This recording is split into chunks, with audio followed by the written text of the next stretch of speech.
નમસ્કાર દર્શક મિત્રો, હું આપની સાથે છું રાખી અંજારિયા. સ્વાગત છે આપનું કચ્છ ઉદય ટીવી ન્યૂઝમાં. તો દર્શક મિત્રો, જોઈએ આજના સમાચારો વિસ્તારથી.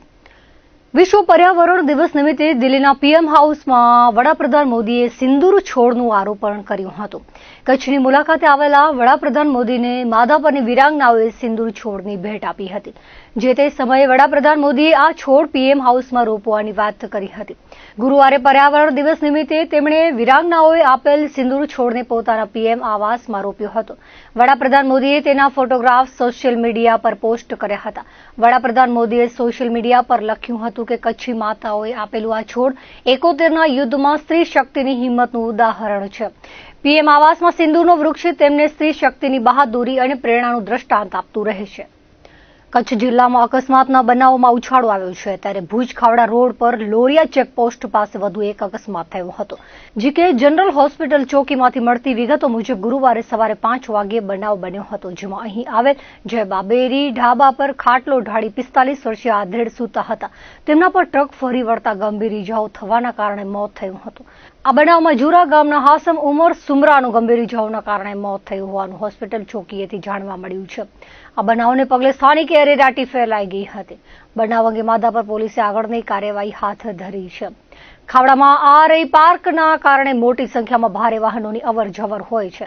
ચાલકો હાઈવે હોટલો પર રાત્રિના વિશ્રામ કરતા હોય છે, ત્યારે આ પ્રમાણેનો બનાવ બનતા અરેરાટી ફેલાઈ હતી.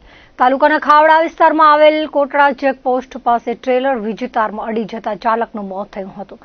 આ બાબતે ખાવડા પોલીસમાંથી મળતી વિગતો મુજબ મૂળ બિહારના હાલે ગાંધીધામ રહેતા 42 વર્ષીય મકબૂલ ઉર્ફે બલુ બુરખાન પોતાના કબજાનું ટ્રેલર હાઇડ્રોલિક કરી પાછળના ઠાઠાને લોક કરવા ગયા હતા, ત્યારે ટ્રેલરનું ઠાઠું ઊંચું થવાથી ઉપર વીજતારના સંપર્કમાં આવી ગયું હતું, જેથી કરંટ લાગવાના કારણે તેનું મોત થયું હતું. આ બનાવને પગલે સ્થળ પર લોકો એકત્ર થઈ ગયા હતા. બનાવ અંગે ખાવડા પોલીસે અકસ્માત મોતનો ગુનો નોંધી આગળની કાર્યવાહી હાથ ધરી હતી. તો ભચાઉ તાલુકાના કુંજીસર પાટિયાથી આગળ ભચાઉ જતા રોડ પર અકસ્માત થયો હતો, જેમાં યુવાનનું મોત થયું હતું, જ્યારે તેના ભાઈને ઈજાઓ થઈ હતી. ભચાઉ પોલીસમાંથી મળતી વિગતો મુજબ બાઇક પર હસમુખ કોહલી અને પરેશ કોહલી જતા હતા, ત્યારે આરોપી 4 વ્હીલર ગાડીના ચાલકે પોતાનું વાહન પૂરી ઝડપે ચલાવી બાઇકને ટક્કર મારી હતી, જેમાં ગંભીર ઇજાઓ થવાના કારણે હસમુખનું મોત થયું હતું, જ્યારે પરેશને ગંભીર ઇજાઓ થઈ હતી, જેથી કાર ચાલક સામે ગુનો દાખલ કરાવાતા ભચાઉ પોલીસે આગળની કાર્યવાહી હાથ ધરી છે. પૂર્વ કચ્છમાં અકસ્માતોનો સિલસિલો યથાવત રહ્યો છે. ગુરુવારે સવારે અંજાર સતાપર રોડ પર માધવ વિલ્લા પાસે ગંભીર અકસ્માત સર્જાયો હતો, જેમાં અંજાર તરફ જતા ક્રેટા કારના ચાલકે 2 બાઇક અને એક્ટિવાને ટક્કર મારી હતી, જેમાં ઘટના સ્થળે ગંભીર ઇજાઓના કારણે 2 લોકોના મોત થયા હતા, જ્યારે 4 લોકો ઇજાગ્રસ્ત થયા હતા. મળતી વિગતો મુજબ અંજાર સતાપર રોડ પર આ બનાવ બન્યો હતો. ક્રેટા કારના ચાલકે પૂર ઝડપે ગાડી ચલાવી 2 બાઇક અને એક્ટિવાને ટક્કર મારી હતી, જેમાં ગંભીર ઇજાઓ થવાના કારણે સ્થળ પર ટપ્પર ગામના 40 વર્ષીય શરદગર ગુસાઈ અને 58 વર્ષીય સાવિત્રીબેન ગુસાઈનું મોત થયું હતું, જ્યારે સાક્ષીબેન ગુસાઈ, હરિભાઈ ઠાકોર, ઉર્વશીબેન ઠાકોર અને એક 7 વર્ષીય બાળકને ઇજાઓ થઈ હતી. પ્રથમ સારવાર માટે ઇજાગ્રસ્તોને અંજાર સરકારી હોસ્પિટલ અને બાદમાં જીકે જનરલમાં ખસેડવામાં આવ્યા હતા. બનાવને પગલે ઘટના સ્થળ પર લોકો એકત્ર થઈ ગયા હતા. પોલીસે સ્થળ પર પહોંચી આગળની કાર્યવાહી હાથ ધરી છે.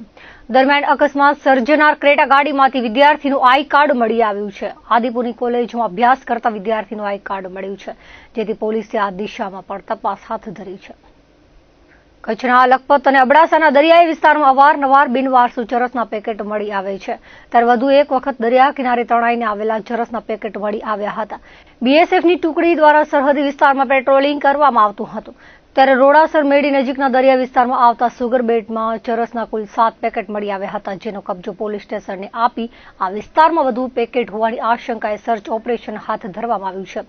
ઉલ્લેખનીય છે કે પાકિસ્તાન તરફથી ડ્રગ્સ સપ્લાય કરવામાં આવતું હોય છે. દરિયામાં ભારતીય એજન્સીઓને જોઈ પાકિસ્તાની પેડલરો ડ્રગ્સના કોથળા દરિયામાં ફેંકી દે છે. લખપત અને અબડાસાનો દરિયાઈ કિનારો ઢાળવાળા હોવાથી આ પેકેટ તણાઈને કિનારા પર પહોંચી આવી છે, જેથી અવારનવાર મળી આવતા હોય છે. કચ્છમાં વ્યાપક બનેલા ખનીજ ચોરીના દૂષણ પર હવે પશ્ચિમ કચ્છ લોકલ ક્રાઇમ બ્રાન્ચે સપાટો બોલાવ્યો છે.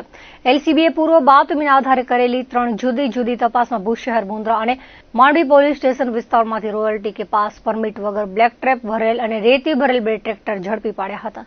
પ્રાપ્ત વિગતો મુજબ border range IG Chirag Kordia અને પશ્ચિમ કચ્છ એસપી વિકાસ સુંડાએ જિલ્લામાં ગેરકાયદેસર થતી ખનીજ ચોરી પર અંકુશ લગાવવા સૂચના આપી છે, જે અન્વયે લોકલ ક્રાઇમ બ્રાન્ચ પશ્ચિમ કચ્છ દ્વારા કાર્યવાહી કરવામાં આવી હતી. ભુજ શહેર વિસ્તારમાં એલસીબીની પેટ્રોલિંગ ટીમે નાગો રોડ પાસેથી પસાર થતી ટ્રકને અટકાવી તપાસ કરી હતી, જેમાં 1.5 ટન બ્લેક ટ્રેપ ભરેલ હોવાથી ટ્રક ચાલક મોહમ્મદ હનીફ આદમભાઈ મમણ પાસેથી રોયલ્ટી પાસ પરમિટ માંગતા મળી આવ્યા ન હતા, જેથી ટ્રકને ડિટેઇન કરવામાં આવી હતી. મોટી ભુજપુર ગ્રામ પાસેથી પસાર થતા ટ્રેક્ટરમાં પાસ પરમિટ રોયલ્ટી વગર ભરેલ રેતી આશરે 3 ટન મળી આવી હતી. ચાલક મોહમ્મદ ઇરફાન રજાક પાસેથી પરમિટ ન મળતા ટ્રેક્ટરને ડિટેઇન કરાયું હતું. આ ઉપરાંત માંડવી તાલુકા વિસ્તારમાં નાગલપુર ગામ તરફ જતા રોડ પરથી પાસ પરમિટ વગર 3 ટન રેતી ભરેલ ટ્રેક્ટર પકડી પાડવામાં આવ્યું હતું. ચાલક સુલતાન ઉમરજત પાસે રોયલ્ટી પાસ ન હોતા ટ્રેક્ટરને ડિટેઇન કરાયું હતું. એલસીબીની ટીમોએ ત્રણેય વાહનોને ડિટેઇન કરી ખાણ ખનીજ વિભાગને રિપોર્ટ કર્યો હતો. ભુજની ખાસ પાલારા જેલમાં 10 દિવસમાં ત્રીજી વખત મોબાઈલ પકડાયો છે. સ્થાનિક સ્ટાફ દ્વારા સર્કલ નંબર 1 માં યાર્ડ નંબર 2 ની બેરેક નંબર 4 માં તપાસ કરાઈ હતી, જેમાં બારી પરથી સાદો મોબાઈલ મળી આવ્યો હતો, જેમાં સિમ કાર્ડ અને ચાર્જર પણ મળી આવ્યો હતો. તપાસ કરતા કાચા કામના કેદી બશીર સુલતાન પઠાણે આ મોબાઈલ જેલમાં રાખ્યો હોવાનું સામે આવ્યું હતું. તે કેવી રીતે મોબાઈલ લાવ્યો તે સહિત દિશામાં તપાસ કરવા માટે બી ડિવિઝન પોલીસમાં ગુનો દાખલ કરવામાં આવ્યો હતો. પશ્ચિમ ગુજરાત વીજ કંપની લિમિટેડ દ્વારા પશ્ચિમ કચ્છ વિસ્તારમાં સતત બીજા દિવસે વીજ ચેકિંગ ડ્રાઈવ હાથ ધરવામાં આવી હતી. બુધવારે પીજીવીસીએલની તપાસ ટીમોએ ભુજ ગ્રામ્ય અને કોઠારા વિસ્તારમાંથી 27,94,000 વીજ ચોરી પકડી પાડી હતી. આ અંગે પ્રાપ્ત વિગતો મુજબ પીજીવીસીએલના ભુજ વિભાગના ભુજ ગ્રામ્ય અને નખત્રાણા વિભાગના કોઠારા પેટા વિભાગ કચેરી હેઠળના વિસ્તારોમાં પીજીવીસીએલની જુદી જુદી 31 ટીમોએ વીજ જોડાણો ચકાસ્યા હતા. આ વિસ્તારમાં ઘર વપરાશના 949 અને વાણિજ્ય વપરાશના 97 સહિત કુલ 1,046 વીજ કનેક્શનો ચેક કરાયા હતા, જેમાંથી ઘર વપરાશના 42 અને વાણિજ્યના 4 સહિત કુલ 46 વીજ કનેક્શનોમાં ગેરરીતિ પકડાઈ હતી. પીજીવીસીએલની તપાસ ટીમો દ્વારા કુલ 27,94,000નો દંડ ફટકારવામાં આવ્યો હતો. વીજ વિભાગની વીજ ચેકિંગ ઝુંબેશના પગલે વીજ ચોરી કરતા તત્વોમાં ભારે ફફડાટ ફેલાયો હતો. કચ્છમાં કોરોના સંક્રમણમાં દિન પ્રતિદિન વધારો થઈ રહ્યો છે. જિલ્લામાં સતત બીજા દિવસે ગુરુવારે વધુ 4 લોકો કોરોના સંક્રમિત થયા છે. આ તમામ દર્દીઓને હોમ આઇસોલેશનમાં રાખવામાં આવ્યા છે. કચ્છમાં પોઝિટિવ કેસનો આંક 17 પર પહોંચ્યો છે. 4માંથી 2 કેસ જિલ્લા મથક ભુજમાં નોંધાયા છે, જ્યારે 1 કેસ માંડવી અને 1 કેસ ગાંધીધામમાં નોંધાયો છે. કુલ 17 પૈકી 4 લોકોનો ક્વોરન્ટાઇન સમયગાળો પૂર્ણ થયો છે, જેથી તેઓ કોરોના મુક્ત થતા હવે જિલ્લામાં સક્રિય કેસનો આંકડો 13 થયો છે. ભુજમાં 61 વર્ષીય પુરુષ અને 51 વર્ષીય મહિલાનો રિપોર્ટ પોઝિટિવ આવ્યો હતો, તો ગાંધીધામમાં 24 વર્ષીય યુવતી અને માંડવીમાં 60 વર્ષીય પુરુષ કોરોના સંક્રમિત થયા છે. સૌથી વધુ 9 લોકો ભુજમાં સંક્રમિત થયા છે. આ ઉપરાંત ગાંધીધામ, માંડવી, મુન્દ્રા અને નખત્રાણામાં કોરોના કેસ જોવા મળ્યા છે. કોરોના સંક્રમણનો વ્યાપ વિસ્તરતા આરોગ્ય વિભાગ દ્વારા આરોગ્ય તપાસણી વધુ તેજ બનાવી છે. જેમને શરદી, તાવ જેવા લક્ષણ દેખાય તો તેમને માસ્કનો ઉપયોગ કરવા અને ભીડભાડવાળા સ્થળે જવાનું ટાળવાની સૂચના આરોગ્ય વિભાગ દ્વારા આપવામાં આવી છે. ગુજરાત રાજ્યના રાજ્યપાલ આચાર્ય દેવવ્રતજી ખેડૂતો પ્રાકૃતિક કૃષિ અપનાવે તે માટે સતત માર્ગદર્શન આપીને નિષ્ઠાપૂર્વકના પ્રયાસો કરી રહ્યા છે.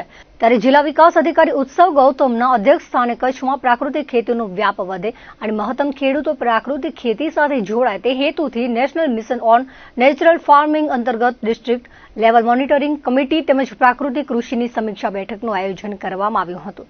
કચ્છના આત્મા પ્રોજેક્ટના પ્રોજેક્ટ ડાયરેક્ટર પી.કે. તલાટી દ્વારા પ્રાકૃતિક કૃષિનો વ્યાપ વધારવા માટે કરવામાં આવી રહેલા વિવિધ પ્રયાસો અંગે જિલ્લા વિકાસ અધિકારીને માહિતગાર કરવામાં આવ્યા હતા.